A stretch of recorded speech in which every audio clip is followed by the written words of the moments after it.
Hello students, तो आज हम सॉल्व करने जा रहे हैं पार्टनरशिप फाइनल अकाउंट का क्वेश्चन नंबर 4। तो ऑलरेडी मैंने कौन सा आइटम कहाँ पे आने वाले हैं वो लिख के रख दिया है, प्लस एडजस्टमेंट का कहाँ पे इफेक्ट आएगा वो भी लिख दिया है, और जिस भी आइटम के ऊपर एडजस्टमेंट है उसको हमने पहले से टिक कर लिया है। तो सम को स्टार्ट करते हैं। यहाँ पे मैंने फॉर्मेट बना लिया है फाइनल अकाउंट का, जिसमें ये ट्रेडिंग अकाउंट है, then profit and loss account और ये बैलेंस शीट। तो सम को स्टार्ट करते हैं। जो आइटम जहां पे बोला गया है बस उसे वहां पे लिखते जाना है। तो फर्स्ट आइटम है अपना ओपनिंग स्टॉक, और ओपनिंग स्टॉक आ जाएगा टीडी में, अमाउंट है 30,800। तो ओपनिंग स्टॉक को टीडी में लिख लेते हैं, बट ऑलरेडी मैंने ओपनिंग स्टॉक टीडी में लिख के रखा है, तो उसका बस मुझे अमाउंट लिखना है, तो अमाउंट लिख लेते हैं। और आउटर कॉलम में आएगा अमाउंट, क्योंकि उसको कोई टिक नहीं है तो इसके लिए आउटर कॉलम में लिख लेंगे। सेकेंड आइटम है परचेजेस। परचेज भी टीडी में आएगा और उसका अमाउंट है 80,000। सो परचेज को भी लिख लेते हैं टीडी में, बट ऑलरेडी अगेन परचेज भी मैंने ऑलरेडी लिखा हुआ है।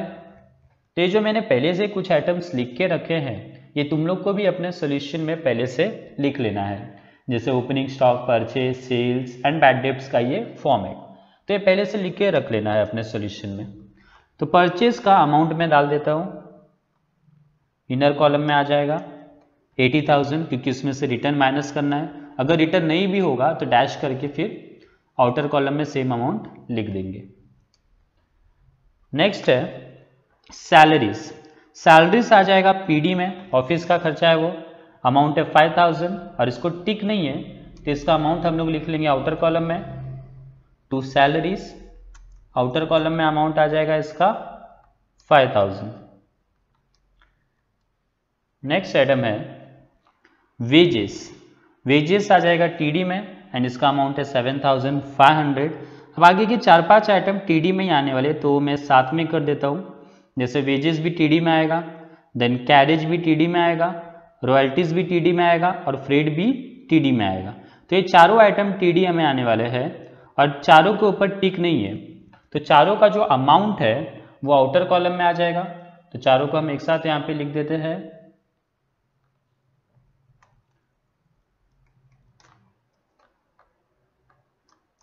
To wages, to carriage, to royalties and to freight. सबका अमाउंट आउटर कॉलम में आ गया। नेक्स्ट आइटम देखते हैं। सो नेक्स्ट है प्रिंटिंग एंड स्टेशनरी। ये आने वाला है पीडी में और इसका अमाउंट है 1050 एंड इसको टिक नहीं है तो इसका अमाउंट आ जाएगा आउटर कॉलम में। तो इसको आउटर कॉलम में लिख देते हैं, प्रिंटिंग एंड स्टेशनरी को सैलरीज के नीचे आ जाएगा to printing and stationery, amount 1050। Printing and stationery के बाद है सन्ड्री डेटर्स। ये आएगा एसेट में, अमाउंट है 43,000, बट सन्ड्री डेटर्स को यहाँ पे टिक किया हुआ है, टिक किया है तो इसका अमाउंट जो हम लोग लिखेंगे वो लिखेंगे इनर कॉलम में। और एक टिक है तो एक टिक के लिए एक लाइन छोड़ना होता है, तो सन्ड्री डेटर्स को एसेट में लिख देते हैं इनर कॉलम में, एंड इसको एक टिक है तो एक टिक के लिए हम लोग एक लाइन छोड़ देंगे और एक लाइन छोड़ के नीचे लाइन मार लेंगे। नेक्स्ट आइटम है डेटर्स के बाद फर्नीचर। फर्नीचर भी मेरा एसेट में आ जाएगा, अमाउंट है 20,200 एंड इसको टिक किया हुआ है तो इसका अमाउंट भी हम लोग लिख लेंगे इनर कॉलम में। तो फर्नीचर लिख लेते हैं एसेट में और उसका अमाउंट आ जाएगा इनर कॉलम में 20,200 एंड इसके ऊपर एडजस्टमेंट है, ठीक है, तो इनर कॉलम में लिखेंगे और एक लाइन छोड़ देंगे। फर्नीचर के बाद है लीज होल्ड प्रॉपर्टी और साथ में इधर इन्वेस्टमेंट भी है, तो दोनों एसेट में आने वाला है तो दोनों को साथ में कर लेते हैं। लीज होल्ड प्रॉपर्टी भी एसेट में आएगा और इन्वेस्टमेंट भी एसेट में आएगा और दोनों को टिक नहीं है तो दोनों का जो अमाउंट है वो आउटर कॉलम में लिख लेंगे। तो यहाँ पे लिख लेते हैं लीज होल्ड प्रॉपर्टी और इन्वेस्टमेंट, दोनों एसेट में आएगा और दोनों का अमाउंट आ जाएगा आउटर कॉलम में। नेक्स्ट आइटम है travelling expenses. Travelling expenses PD में आने वाला है और इसको टिक नहीं है तो इसका जो अमाउंट है वो आ जाएगा आउटर कॉलम में। तो ट्रैवलिंग एक्सपेंसेस आउटर कॉलम में लिख लेते हैं पीडी में। इसके बाद है ट्रैवलिंग एक्सपेंसेस के बाद है एडवर्टीजमेंट और वो पीडी में आने वाला है, बट इसके ऊपर हिडन एडजस्टमेंट है, यहाँ पे लिखा है फॉर 3 ईयर्स, मतलब इसके ऊपर हिडन एडजस्टमेंट है, तो इसका एडजस्टमेंट जो है वो इसी टाइम सॉल्व करना पड़ेगा। जो भी हिडन एडजस्टमेंट आता है सम में, उस हिडन एडजस्टमेंट को उसी टाइम हम लोग सॉल्व कर देंगे। तो पहले एडवर्टीजमेंट लिख लेते हैं हम लोग पीडी में लिख लेंगे, और उसका अमाउंट आ जाएगा इनर कॉलम में, क्योंकि उसके ऊपर एडजस्टमेंट करना है, तो एडजस्टमेंट भी उसी टाइम कर लेंगे हम लोग। तो जो एडवर्टीजमेंट हम लोग ने पे किया है 30,000, दिस इज फॉर 3 ईयर्स, 3 साल का पे किया है, मतलब 2 साल का हम लोग ने एडवांस में पे कर दिया है, दैट इज एक्स्ट्रा पे कर दिया है। तो ये जो 2 साल का एक्स्ट्रा पे किया है उसको हम लोग बोलते हैं प्रीपेड, तो हो जाएगा प्रीपेड एडवर्टीजमेंट। अब प्रीपेड का पहला इफेक्ट होता है लेस फ्रॉम एडवर्टीजमेंट, और दूसरा इफेक्ट आ जाएगा एसेट में। देन इसका अमाउंट भी देख लेते हैं कितना होगा। तो टोटल अमाउंट है 3 साल का 30,000, तो 3 साल का अगर 30,000 है तो डिवाइड बाय 3 करेंगे तो आ जाएगा 10,000, तो ये अपना हो गया 1 साल का खर्चा। और प्रीपेड है 2 साल का, क्योंकि 3 साल का हमने पे किया है, दैट मीन्स 2 साल का प्रीपेड है, तो 2 साल का हो जाएगा 20,000, that means 20,000 rupees prepaid advertisement है। तो इस 20,000 को पहले एडवर्टीजमेंट में से लेस कर देंगे, और दूसरा इफेक्ट आ जाएगा इसका एसेट में। तो प्रीपेड एडवर्टीजमेंट को लेस कर लेते हैं एडवर्टीजमेंट में से, तो माइनस हो जाएगा 20,000, तो बचेगा इसका अमाउंट 10,000। 30,000 में से 20,000 गया तो बचा 10,000। देन प्रीपेड का दूसरा इफेक्ट आ जाएगा एसेट में, तो प्रीपेड का दूसरा इफेक्ट एसेट में डाल देते हैं, अमाउंट 20,000। अब नेक्स्ट आइटम देखते हैं। सो नेक्स्ट है एडवर्टीजमेंट के बाद बैड डेब्ट्स। बैड डेब्ट्स आएगा पीडी में, बट पीडी में ऑलरेडी मैंने बैड डेब्ट्स लिखा है, तो बस उसका यहाँ पे अमाउंट लिखना है मुझको, तो इसका अमाउंट लिख देते हैं बैड डेब्ट्स का पीडी में। इसका अमाउंट आ जाएगा यहाँ पे 500। नेक्स्ट है बैड डेब्ट्स के बाद डिस्काउंट अलाउड। डिस्काउंट अलाउड भी पीडी में ही आएगा, एंड इसको टिक नहीं है तो इसका अमाउंट हम लोग आउटर कॉलम में लिख लेंगे, टू डिस्काउंट आउटर कॉलम में आ जाएगा 1,800। डिस्काउंट अलाउड के बाद है कैश इन हैंड और कैश एट बैंक और फिक्स डिपॉजिट भी, तो ये तीनों भी एसेट में आने वाला है। कैश भी एसेट में आएगा, कैश एट बैंक भी एसेट में आएगा, और फिक्स डिपॉजिट भी एसेट में आएगा। कैश इन हैंड और कैश एट बैंक को तो टिक किया हुआ है, टिक नहीं किया हुआ है, तो टिक नहीं किया है मतलब ये तो आउटर कॉलम में आ जाएगा इसका अमाउंट। तो पहले कैश इन हैंड और कैश एट बैंक लिख लेते हैं। कैश इन हैंड और कैश एट बैंक एसेट में आ जाएगा, और इसको टिक नहीं है तो इसका अमाउंट हम लोग लिख लेंगे आउटर कॉलम में। देन उसके बाद है फिक्स डिपॉजिट। फिक्स डिपॉजिट को टिक किया हुआ है तो इसके लिए इसका जो अमाउंट आएगा वो आ जाएगा इनर कॉलम में। तो फिक्स डिपॉजिट एसेट में लिख देते हैं, एंड इसका अमाउंट आ जाएगा इनर कॉलम में। एक टिक था तो एक लाइन छोड़ देंगे इसके लिए। नेक्स्ट है फिक्स डिपॉजिट के बाद, तो डेबिट खत्म हो गया, अब क्रेडिट कर रहे हैं। तो क्रेडिट में फर्स्ट आइटम है कैपिटल। कैपिटल आ जाएगा लायबिलिटी में, कैपिटल लिख लेते हैं लायबिलिटी में। तो पहले पीयूष का लिख लेंगे कैपिटल, एंड पीयूष का है 80,000, एंड इसके लिए हमेशा 4 लाइन छोड़ना है, 1 2 3 4। कैपिटल के लिए हमेशा हमें 4 लाइन छोड़ना होता है। फिर पीयूष के लिए पीयूष का भी लिख लेंगे, सॉरी अरुण का लिख लेंगे, पीयूष का हो गया है। पीयूष का अमाउंट है 80,000, एंड इसके लिए भी 1 2 3 4, इसके लिए भी 4 लाइन छोड़ देंगे। तो कैपिटल के लिए याद रखो हमेशा हम लोग को 4 लाइन छोड़ना होगा। तो मैंने पीयूष के लिए भी 4 लाइन छोड़ा और अरुण के लिए भी 4 लाइन छोड़ दिया। आगे आते हैं, फिर नेक्स्ट है सन्ड्री क्रेडिटर्स। सन्ड्री क्रेडिटर्स आ जाएगा लायबिलिटी में, सन्ड्री क्रेडिटर्स को लायबिलिटी में लिख लेंगे, एंड इसका टिक नहीं है तो इसका अमाउंट आ जाएगा आउटर कॉलम में। नेक्स्ट आइटम है क्रेडिटर्स के बाद interest received on fix deposit. ये पीसी में आने वाला है, इनकम में ही है, और इसको टिक किया हुआ है। टिक किया है मतलब इसका जो अमाउंट है 1,000 वो आ जाएगा इनर कॉलम में। तो ये लिख लेते हैं bye interest received on fix deposit, PC में लिख लेंगे, इसका अमाउंट आ जाएगा इनर कॉलम में। एक टिक किया इसको तो एक लाइन छोड़ देंगे इसके लिए। देन इसके बाद है बैंक ओवरड्राफ्ट। बैंक ओवरड्राफ्ट आ जाएगा लायबिलिटी में, एंड इसका अमाउंट है 10,000 एंड टिक नहीं किया है तो इसका अमाउंट लिख लेंगे हम लोग इनर कॉलम में। बैंक ओवरड्राफ्ट इनर कॉलम में लिख ले और आउटर कॉलम में लिख लेते हैं क्योंकि टिक नहीं है। लास्ट है सेल्स। सेल्स आएगा टीसी में। सेल्स मैंने ऑलरेडी यहाँ पे टीसी में लिख के रखा है तो इसका अमाउंट बस हमें लिखना है, तो इसका अमाउंट लिख लेते हैं 1,20,000। 1,20,000 आ जाएगा यहाँ पे। तो यहाँ पे हमारा पोस्टिंग खत्म हो गया है, पोस्टिंग में सब हो चुका है। अब एडजस्टमेंट करेंगे। सो फर्स्ट एडजस्टमेंट है stock on hand on 31 March 2019 was cost price ₹40,000 and market price ₹35,000। तो यहाँ पे क्लोजिंग स्टॉक का दो वैल्यू दिया हुआ है, cost price which is 40,000 and market price which is 35,000। तो दो वैल्यू अगर जब भी दिया रहेगा तो हम लोग को जो कम वाला वैल्यू है वो लिखना है, बड़े वाले वैल्यू को इग्नोर करना है। तो क्लोजिंग स्टॉक का पहला इफेक्ट तो टीसी में आता है और दूसरा आ जाएगा एसेट में और इसका अमाउंट आएगा 35,000 क्योंकि हम लोग को छोटा वाला अमाउंट लिखना है। तो क्लोजिंग स्टॉक का पहला इफेक्ट डाल देते हैं टीसी में, इधर 4-5 लाइन छोड़ के लिख देंगे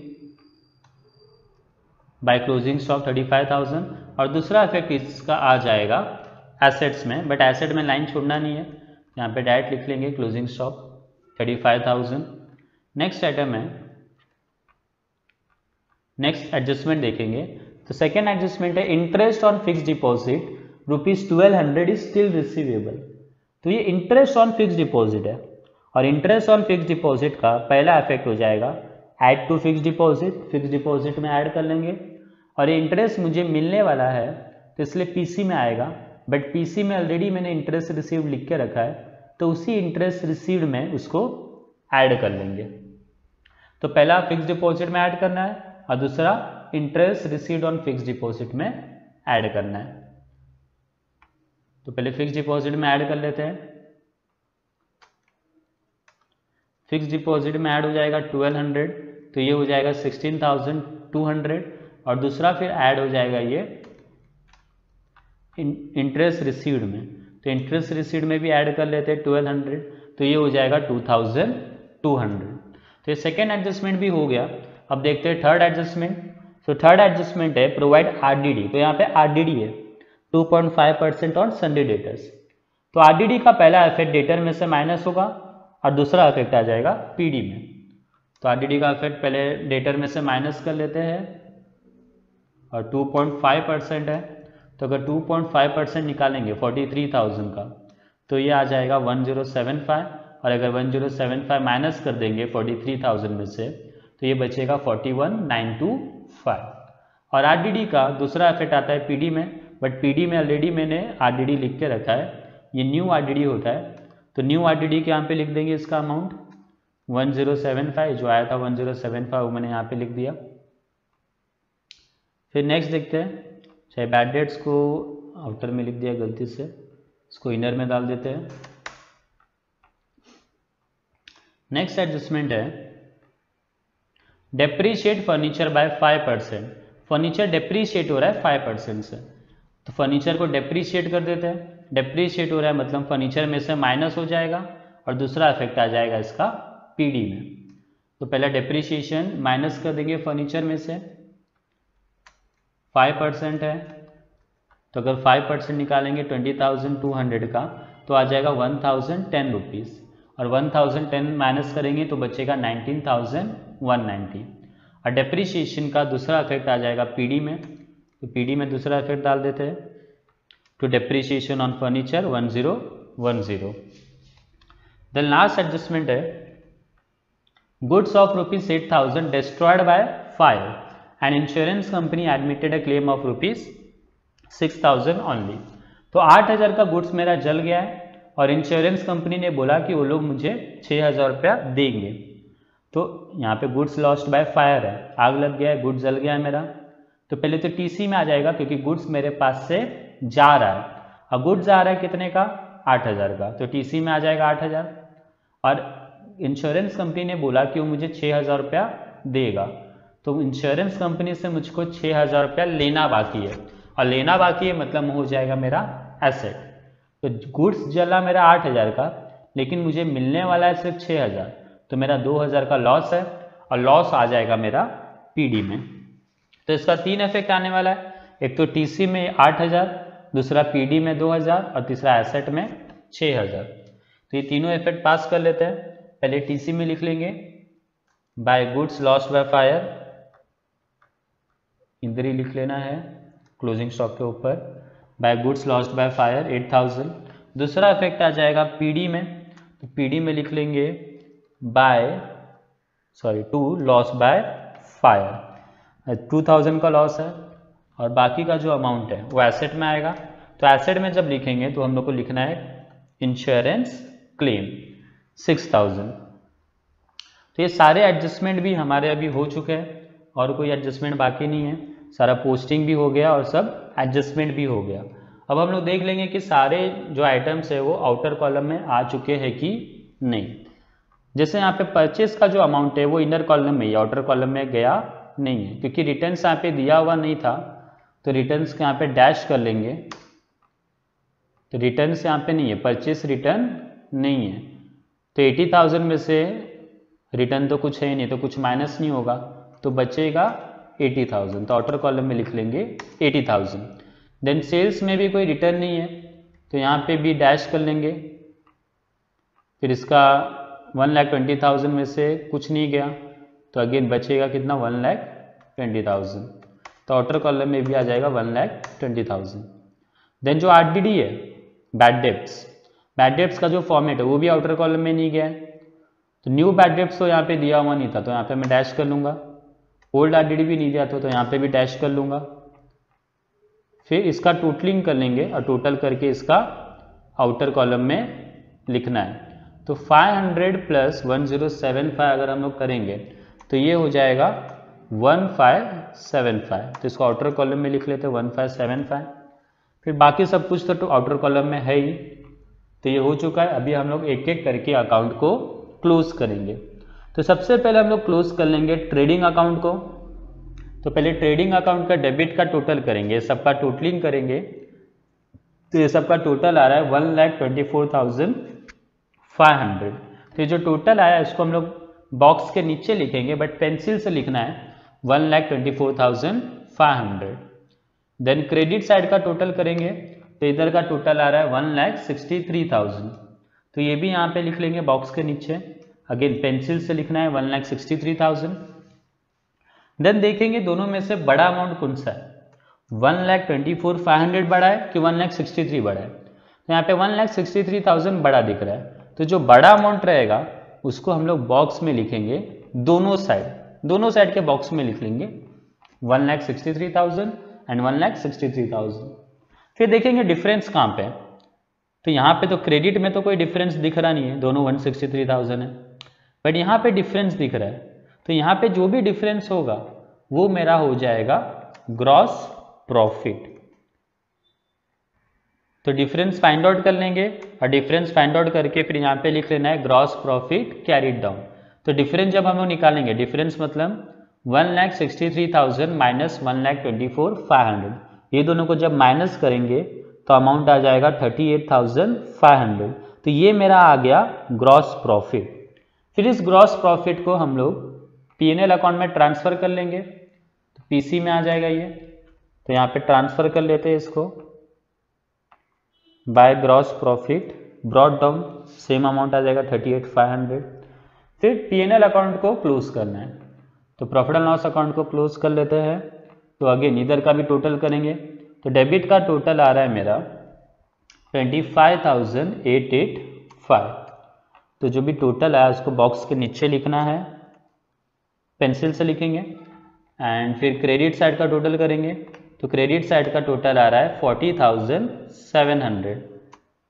तो यहाँ पे अगेन पेंसिल से लिख लेते हैं 40,700। देन जो देखेंगे कि दोनों में से बड़ा अमाउंट कौन सा है, 25,885 बड़ा है कि 40,700 बड़ा है।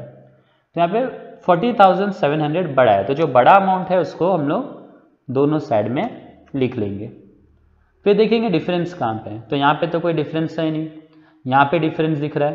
तो जो डिफरेंस होगा वो होगा मेरा नेट प्रॉफिट, तो इसको यहाँ पे लिख लेंगे तो डिफरेंस आ रहा है 14,815। ये डिफरेंस मतलब ये दोनों को मैंने माइनस कर दिया तो आ गया 14,815। ये मेरा नेट प्रॉफिट है। फिर ये जो प्रॉफिट है ये प्रॉफिट दोनों पार्टनर्स में डिवाइड होगा, मतलब पीयूष और अरुण में ये प्रॉफिट डिवाइड हो जाएगा।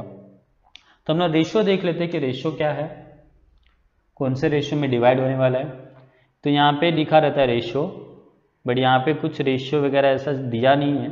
तो अगर कभी भी रेशियो अगर नहीं दिया रहेगा तो हम लोग को इक्वली डिवाइड कर देना है, जो भी प्रॉफिट होगा उसको इक्वली आधा आधा दोनों को डिवाइड कर देंगे। तो इसको पूरी तरह से तो आधा आधा नहीं कर सकते क्योंकि ऑड फिगर है, तो यहाँ पे 1 रुपया एक को ज़्यादा देना पड़ेगा और एक को 1 रुपया कम देना पड़ेगा। तो किसी को भी तुम लोग 1 रुपया ज़्यादा या 1 रुपया कम दे सकते हो। जैसे यहाँ पे मैंने पीयूष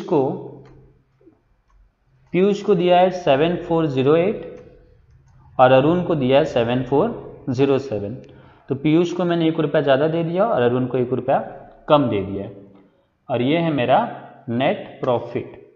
तो ऊपर लिख लेंगे नेट प्रॉफिट, हेडिंग डाल देंगे तो नेट प्रॉफिट। फिर इस प्रॉफिट को कैपिटल में ऐड कर देना है।